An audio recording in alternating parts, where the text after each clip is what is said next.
بیٹی نے تو محبت کا اظہار کیا اس لمحے. نبی اکرم صلی اللہ علیہ وسلم تا قیامت پوری امت کی رہنمائی فرما رہے ہیں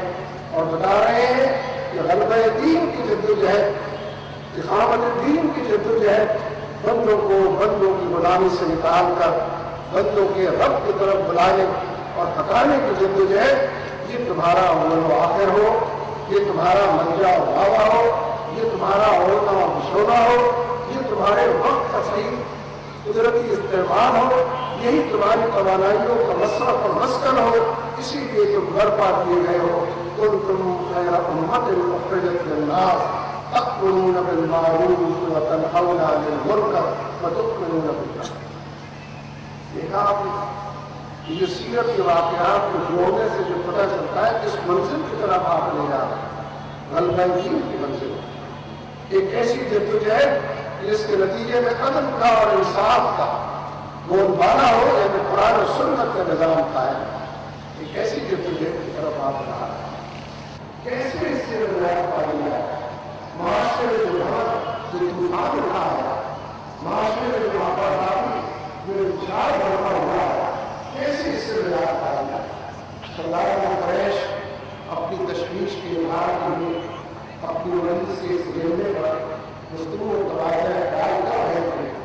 کہ انہیں میں سے ایک اخبار میں نبی کے اوپر پڑا ہوا اور انہوں نے کہا کہ لوگوں, اے سردار قریش, اگر تم میری بات مانو اور مجھے اپنے سردار بناؤ تو میں تمہاری اس تشویش اور اضطراب کو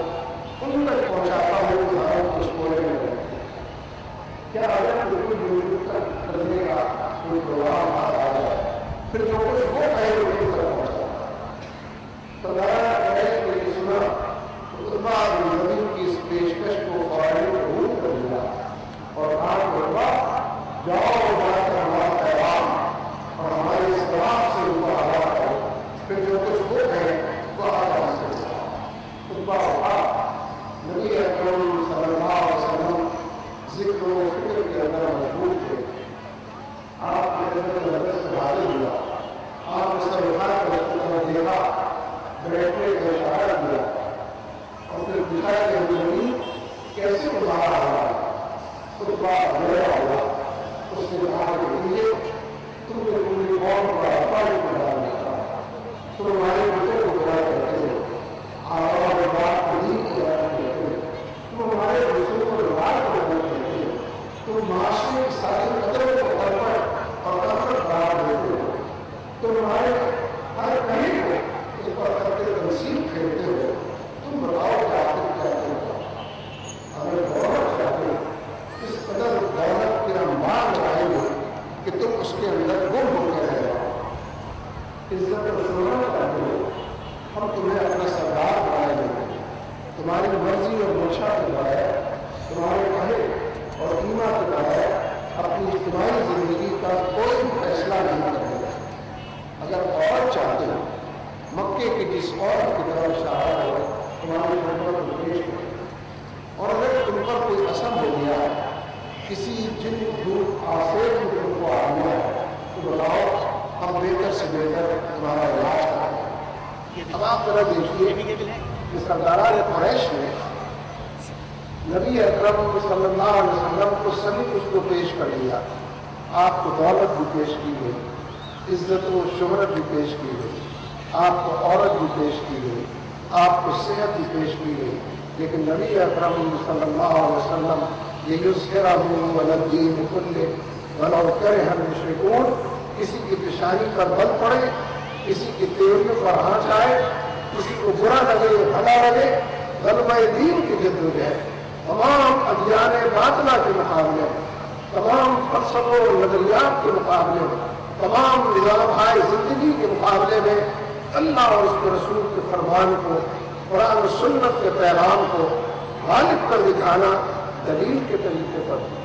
دعوت جو دلوں کے اندر گھر کرے, استدلال جو دل و دماغ کو اپیل کرے, وہ سچائی اور حقیقت جو اپنے آپ کو واشگاف کرے, ان تمام اخباروں سے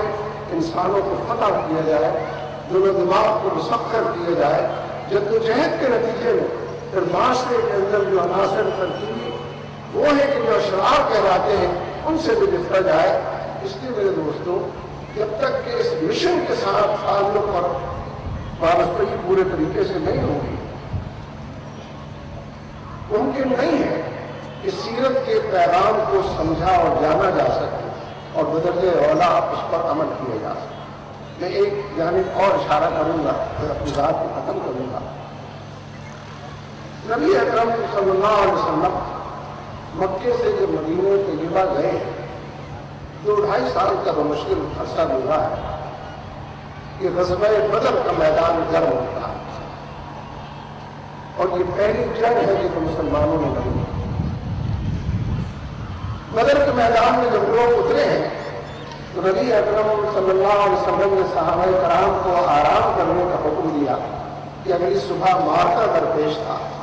اور خود آپ مسلح کے اوپر کھڑے ہو گئے، اپنے رب سے مناجات کرنے، ہم کلامی کا شرف حاصل کرنے، اپنی کارکردگی کی رپورٹ پیش کرنے اور اس کی نصرت و تعین طلب کرنے۔ واقعات میں آتا ہے کہ جناب صدیق اکبر رضی اللہ تعالیٰ عنہ آپ کے ہمراہ کھڑے، نیچے ازاری اور طلب و رسد کے حوالے سے بار بار آپ کی چادر آپ کی کانوں سے گر جاتی ہے، اور بار بار جناب صدیق اکبر وہ چادر واپس آپ کے کاندھوں پر رکھتے ہیں۔ اور ایک لمحہ تو ایسا بھی آتا ہے کہ جناب صدیق اکبر بول پڑتے ہیں،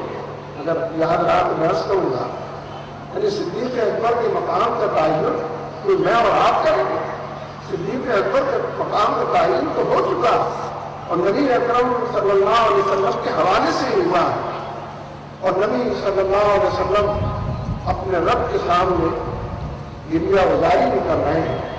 مناجات اور کلامی بھی کر رہے ہیں، اور پکار کا فرما رہے ہیں کہ مولا یہ 313 ہے،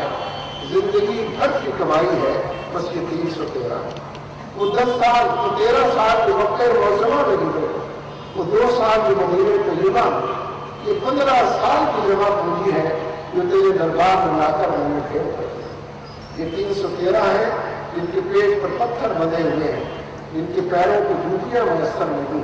جو کئی وقت کے فاقوں سے ہیں، یہ 313 ہے جن کو لے کر اس میدان میں مہارت ہوا۔ اور پھر ایک عجیب و غریب بات آپ کی زبان مبارک پر آتی ہے، اور یہ عجیب و غریب بات آپ ہی کی زبان کو سجتی بھی ہے کہ آپ پکارتے ہیں کہ مولا اگر کل کی صبح یہ 313 کامیاب نہ ہوئے تو قیامت تک تیرا نام لیوا کوئی نہ۔ نبی اکرم صلی اللہ علیہ وسلم کہاں تک پہنچے؟ آپ تسلسل کے ساتھ ارشاد فرماتے ہیں کہ مولا چند اونٹ ہیں، چند گھوڑے ہیں، چند چوٹی تلواریں ہیں، اور یہ خناش لوگ کے جسم پر چیخنے لگے ہیں کہ تیرے کام ہے۔ واقعہ تو دور تک پھیلا ہوا ہے، آپ سب جانتے بھی ہیں، میں نے صرف اشارہ کیا ہے۔ پھر بالآخر وہ معرکہ گرم ہوا، اور اس کا جو نتیجہ نکلا وہ کسی سے مخفی نہیں کہ کیا کچھ ہوا، لیکن اس میں جو ایک واقعہ پیش آیا وہ عرض کرنا چاہتا ہوں۔ حضرت عبدالرحمن بن عوف رضی اللہ تعالیٰ عنہ اس کے راوی فرماتے ہیں کہ میدان بدر میں پہلا مرحلہ وہ تھا کہ جب ایک ادھر سے لڑنے کے لیے آتا تھا، ایک ادھر سے لڑنے کے لیے جاتا تھا۔ جب کفار نے اس بازی کو ہرتے دیکھا تو اجتماعی جنگ شروع ہوئی، اور خود ہی فرماتے ہیں کہ اجتماعی جنگ میں اس بات کی بڑی اہمیت ہے کہ انسان کا دایاں بھی مضبوط ہو اور اس کا بایاں بھی مضبوط ہو۔ حضرت عبدالرحمن بن عوف رضی اللہ تعالیٰ عنہ فرماتے ہیں کہ میں نے دائیں طرف نظر ڈالی تو ایک کم سن معصوم سے نوجوان کو اپنی دائیں طرف کھڑے پایا۔ دل ہی دل میں میں نے کہا عبدالرحمن تمہارا دایاں تو بڑا ہی کمزور، اجتماعی جنگ شروع ہوا چاہتی ہے، اس کمزور دائیں کے ساتھ کیسے آگے بڑھو؟ فرماتے ہیں کہ میں نے پھر بائیں طرف نظر دوڑائی تو ایک اور کم سے معصوم سے جوان بائیں طرف کھڑا تھا، بس پیروں تلے زمین نکل گئی، اور میں نے کہا کہ عبدالرحمن تمہارا تو بایاں بھی کمزور ہے اور دایاں بھی کمزور ہے، اور یہ اجتماعی جنگ بالکل سامنے آ کر کھڑی ہو گئی۔ فرماتے ہیں کہ ابھی اسی ڈیڑھ بن میں تھا کہ دونوں نوجوان بیک آواز بولے اور چلا کر لوگوں نے کہا کہ چچا ابو جہل کہاں؟ کہتے ہیں کہ میں نے دونوں کو سر سے لے کر پیر تک دیکھا اور پوچھا کہ جوانوں تم ابو جہل کو کیا کر رہے؟ دونوں نے نیام سے تلواریں نکالی، فضا کے اندر لہرائی اور پکار کر کہا کہ چچا گھر سے طے کر آئے، اللہ اور اس کے رسول کے دشمن اور باغی کا کام تمام کریں گے، اور اس کو جہنم نصیب کرے گا۔ فرماتے ہیں کہ میں نے کہا کہ اچھا تو دیکھو وہاں سامنے مشان پر فلاں رنگ کے کپڑوں میں ملبوس بیٹھا ہے، بس وہی ابو جہل بیٹھا ہے۔ بار بار اس کی فوج تتر بتر ہوتی ہے، بار بار وہ ان کو منظم کرتا ہے، بار بار اس کا لشکر پیچھے کی طرف ہٹتا ہے، بار بار وہ ان کو لشکارتا اور آگے بڑھاتا ہے۔ وہ دیکھو وہاں سامنے مشان پر فلاں رنگ کے کپڑوں میں ملبوس ابو جہل بیٹھا ہے۔ فرماتے ہیں کہ ابھی بات ادھوری تھی، ابھی کچھ جملے باقی تھے کہ دونوں نوجوان بجلی کی طرح بولے، طوفان کی طرح اٹھے، آندھی کی طرح لپکے مچان کے قریب پہنچے، دونوں نے اپنی تلوار سے وار کیا، دونوں کی تلوار کا وار ابو جہل کی گردن پر لگا، ابو جہل مچان سے نیچے گرا، خاک اور خون کے اندر لپٹا ہوا ابو جہل انہیں زخم و کتاب نہ لاتے ہوئے جہنم رسید ہوا۔ لیکن یہ واقعہ ہے کیا؟ یہ تو ختم ہو گیا، کیونکہ سیرت کے واقعات اسی طرح ہوتے ہیں کہ ہم اس کو بیان کریں، شروع کریں اور ختم ہو جائیں۔ ہم ان کو سنیں اور وقتی طور پر وہ بھی بہت اہم ہے، وقتی طور پر ایک تاثر دل و دماغ کی دنیا میں ابھرے اور پھر وہ ڈوب جائے۔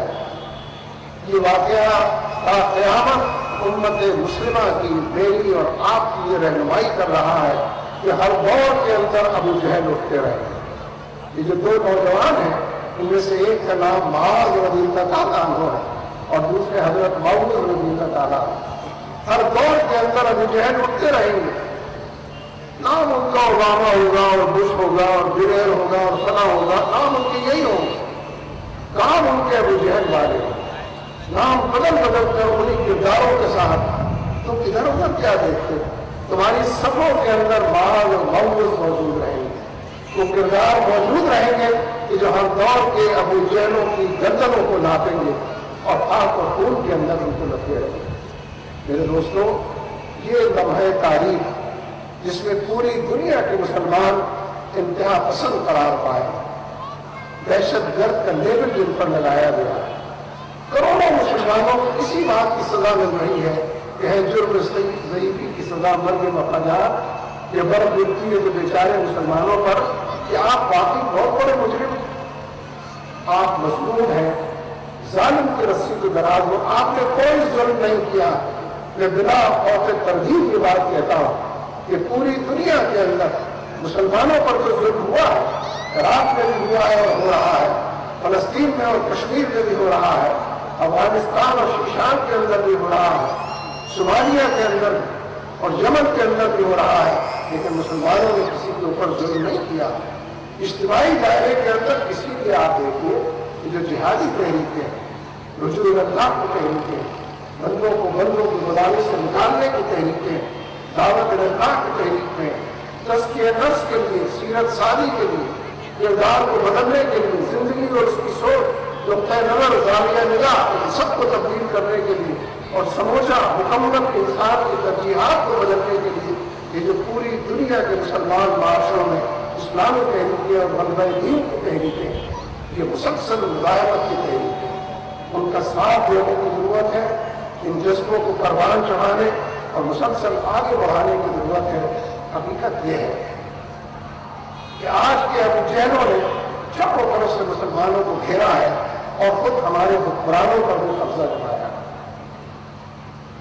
بات یہ جب یہاں پر پہنچتی ہے، جیسے مولانا مجھ سے پہلے فرما رہے تھے کہ بہت سارے لوگ اگلی گفتگو کو سمجھتے ہیں کہ شاید یہ سیاست کی بات شروع ہوتی ہے، حالانکہ سچی بات وہی ہے کہ ہر معاشرے کی گاڑی کا گھوڑا اس کا نام سیاست ہے۔ گھوڑا جس سمت جائے گا پوری گاڑی اسی سمت جائے گا،